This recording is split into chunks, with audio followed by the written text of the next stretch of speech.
Welcome to the Dare to Multiply podcast. On this podcast, we help passionate Jesus followers become courageous, obedient disciples who impact their communities for the kingdom of God.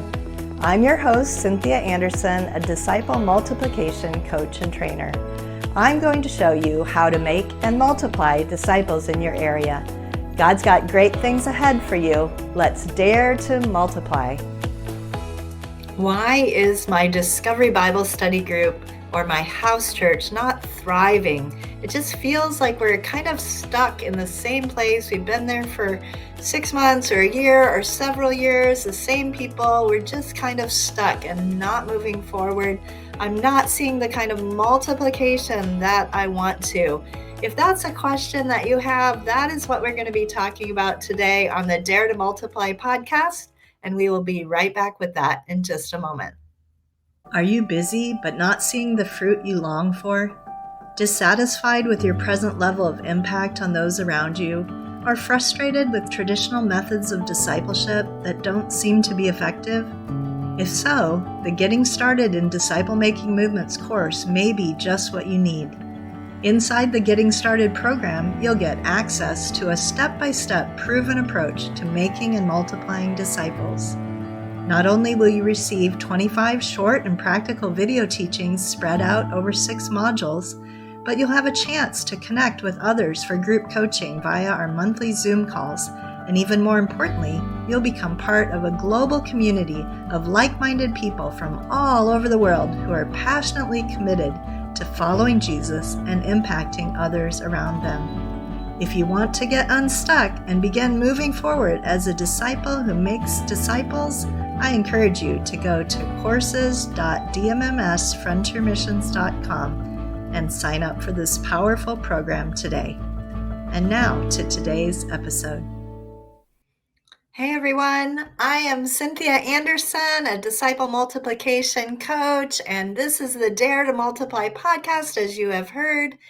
And I am so excited that you decided to be here today to talk about this important issue and to listen in on this important issue of how do we get our churches, our house churches, our groups to not just survive, but to thrive and to begin to grow, to begin to multiply.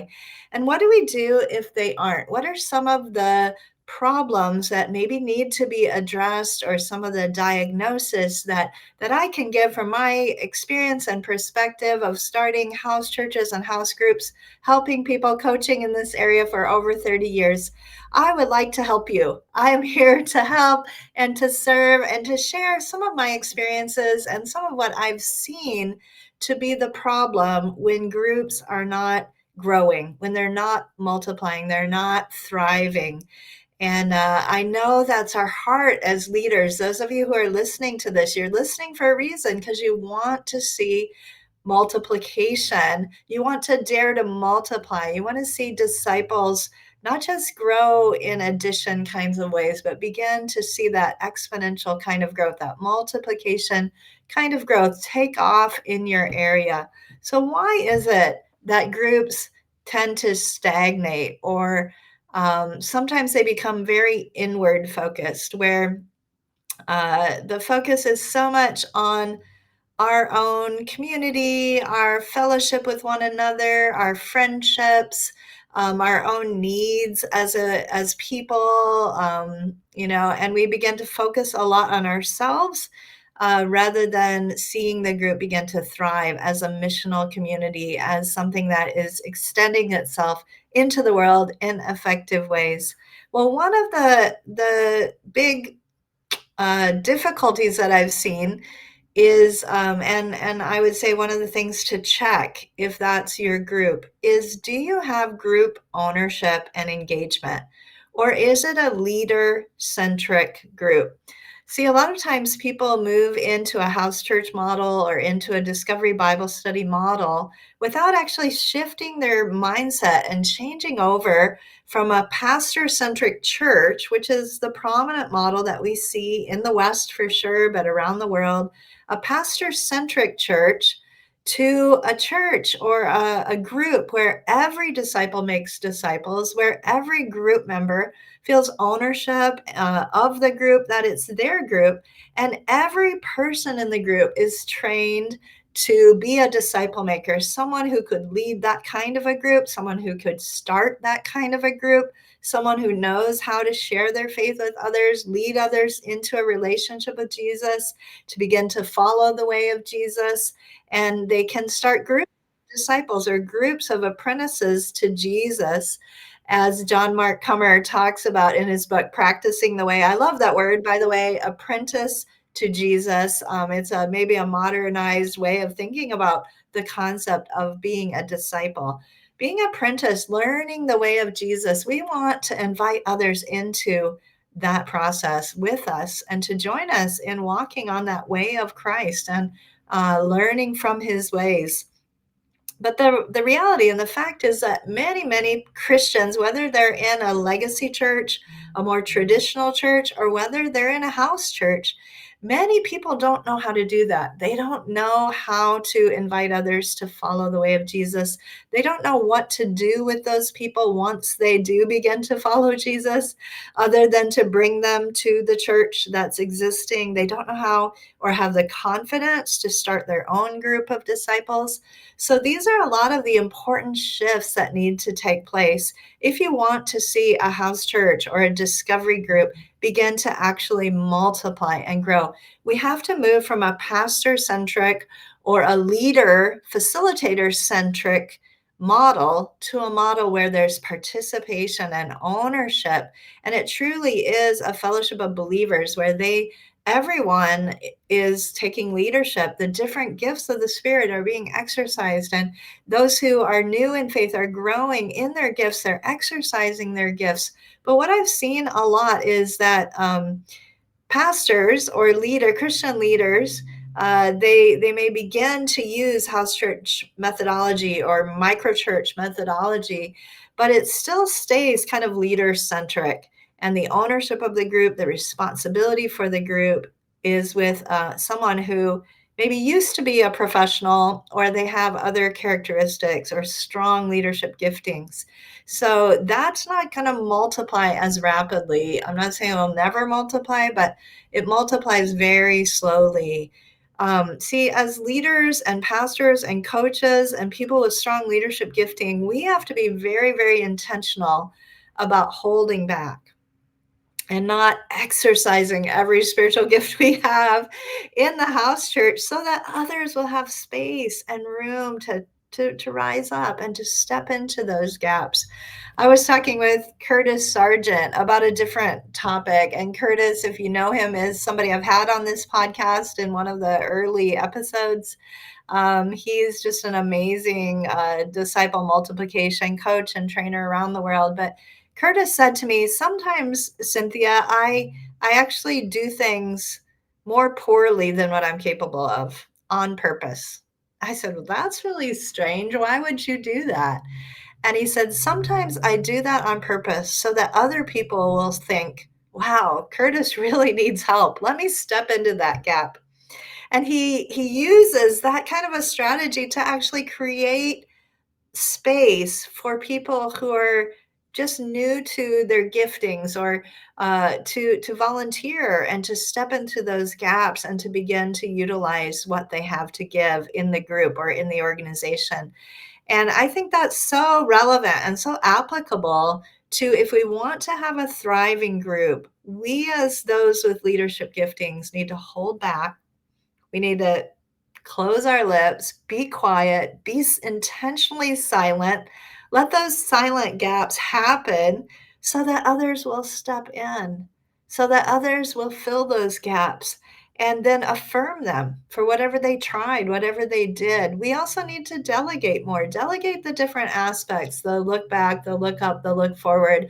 Delegate, rotate around who hosts, rotate around who facilitates the group. And as you do that, as you have a rotation of different opportunities in the group to provide leadership to different segments of what's happening in that house church, you will see greater ownership. You'll see greater enthusiasm in the group, and people will begin to feel like this is not theirs, this is mine. And so we want to trust the Holy Spirit in people and be developers of others, not just lead things ourselves just because we can. Sometimes people will surprise you when you trust them and you are willing to come alongside them to help them do something new. They might surprise you, and there are latent or undiscovered giftings within them that can greatly contribute to the health and the vitality of the group. And then, as you begin to see those things, you can encourage those people. Don't just attend the group here. I think you're doing a great job. You could do this same thing that you're doing here. You could do it in a new group that you start with that new person that you've been talking to about the Lord. Why don't you start a group with them? Why don't you start another micro church? Why don't you start another house church?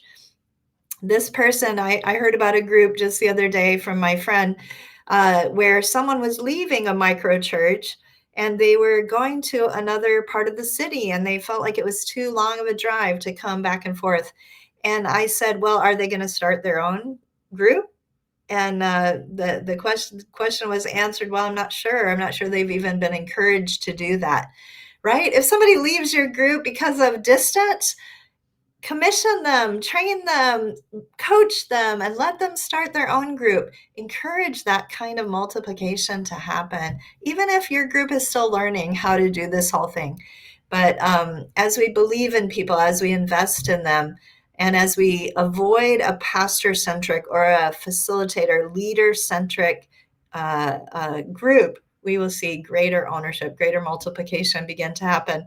Again, I was in Nigeria and I noticed the same thing. Great people, but they were leading too much. They were speaking too much in the group rather than drawing out the gifts and the inspiration and the thoughts of the others in the group. Another thing that could be causing this is focusing more on Christians than focusing on the lost. Some of the best people, and I talk about that in the Multipliers Mindset book, which I just did a seminar on in a church here in Minnesota yesterday. One of the things that we talk about, one of the mindset shifts in that book is grow the gospel through new and pre-believers. Many times we focus on Christians, existing Christians, and we invite them to our house church or to our micro church or to our Discovery Bible study. And they are so excited many times to experience true community.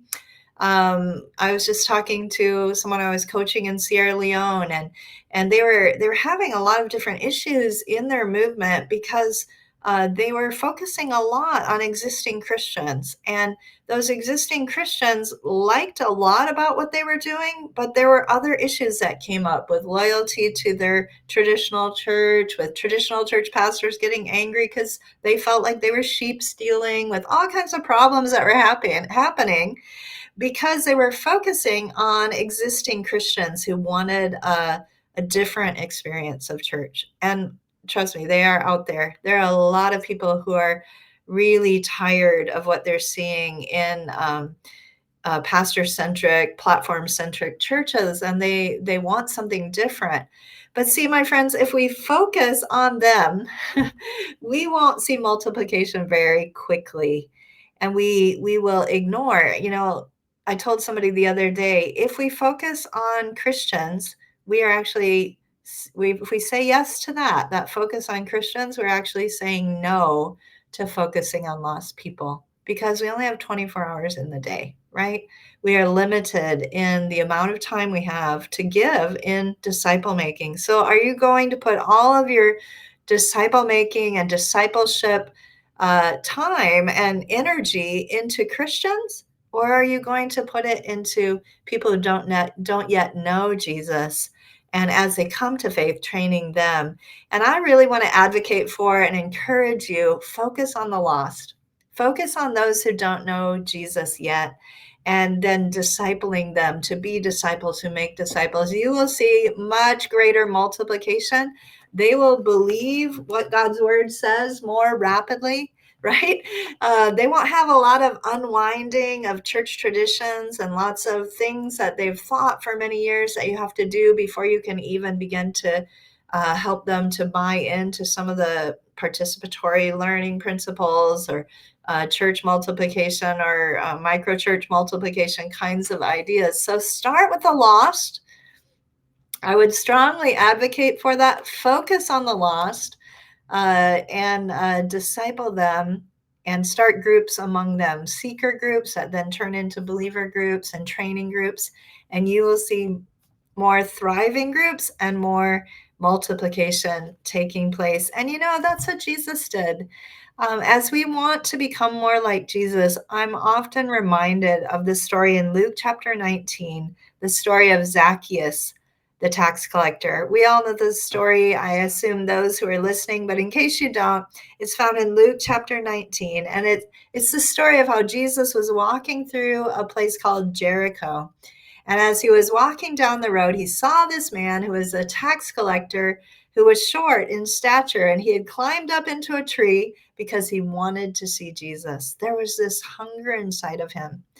Though he was a sinner, he was a tax collector, he was hated by most of the people in his community, but he wanted to see Jesus. And Jesus stopped and he noticed him and he spoke to him and he said, "Come down, I'm going to go to your house today, right? I want to talk to you. I want to be with you." And we see that Jesus didn't focus most of his time on, converting the Sadducees and Pharisees to his philosophy of the way. No, he spent his time with lost people, broken people, the Mary Magdalenes, the Zacchaeus, the Matthews, and called them, "Come follow me. I want to teach you how to live." Jesus focused on the lost. And through those lost people who became his followers, he saw an incredible movement take place. And if Jesus did it that way, I want to do it that way too. It says in Luke chapter 19, verse 10, "For the Son of Man came to seek and to save the lost." That's what Jesus was all about. That was his mission on earth, to seek and to save the lost, the broken, those who don't yet have a religious background or any kind of affiliation. They're not already in the church. Or in the synagogue. He went to seek them. He went to save them, to bring them to his salvation. And that was his mission, and that needs to be our mission today. So take this as a reminder. If your house church or your group feels stagnant, it's not growing like it should, ask yourself, are we seeking to save the lost as a group? Are we focused as a group on praying for lost people who we know, people in our lives? Are we focusing our time and our energy on something that we want to see go out there? Maybe it's an equipping group. You're training, but you're training for a purpose. You're being equipped. You're growing spiritually so that you can be effective out there. You're making sure that you share the stories that you learn and the scriptures you learn. You're sharing them not just with your own family, but with lost people every week. And you're encouraging one another when you see that people are reaching out to the lost. They're prayer walking. They're praying for their neighbors who don't know Jesus. There's a spirit of encouragement towards exercising our faith to see lost people come to know Jesus and be transformed by him. If we focus on the lost like Jesus did, we're going to see greater multiplication and fruit. So I'll be right back in just a moment for some action steps and a quick recap. Imagine a world where passionate followers of Jesus come together to multiply, transforming lives beyond imagination. Instead of toiling with little fruit, what if God's abundance flowed beyond your wildest dreams? Picture those you've invested in sharing Jesus freely, creating a ripple effect of disciple-making. In her new book, The Multiplier's Mindset, Cynthia Anderson reveals how shifting mindsets can revolutionize disciple-making. When Cynthia and her colleagues experienced these mindset shifts, they saw enormous results, including the launching of 19 multiplying movements in Africa and Asia, transforming tens of thousands of lives. This book will help you discover hidden harvesters, see church members move from passivity to passion, and release the power of simplicity in multiplying disciples. Don't remain stuck. Learn to move toward greater fruitfulness. Visit multipliersmindset.com and get your copy of the Multipliers Mindset today. Okay, let me do a quick recap. Today we talked about why house churches or discovery groups don't grow and multiply and thrive. And two main things I talked about today was because they are too leader-centric and because they're not focused on the lost. They're focused on the group itself. So let's work on these areas this week. I want you to take a moment and think about your group and think about yourself, even especially if you are leading a house church or a group. Is there any way that you are talking too much, any way that you are leading too much? And are there things that you could delegate to others, that you could encourage others to do within the group? Maybe sometimes you just attend and you let others lead completely. How could you move away from a leader-centric group to a group where everyone in the group feels ownership and different responsibilities and opportunities are there for others? So think that through, take some action on that, and also think about a lost person in your life that you could focus on. And as you begin to focus on your prayer and even some of your time on reaching out to them, building more relationship with them, having spiritual conversations with them, share that story in your group. That story will inspire others to do the same. God bless you guys. Go and make disciples for Jesus. Dare to multiply. And we will be back next week with another episode. Bye for now. That's all we've got for this episode of the Dare to Multiply podcast. One thing that would really help both us and other new potential listeners is for you to rate this show and leave a comment in iTunes, on Spotify, YouTube, or wherever you tune in to listen. Also, make sure to link up with us at dmmsfrontiermissions.com/blog on social media, and please just share this podcast with anyone you think might enjoy it. Until next time, remember, God's dreams for us are always bigger than we can imagine.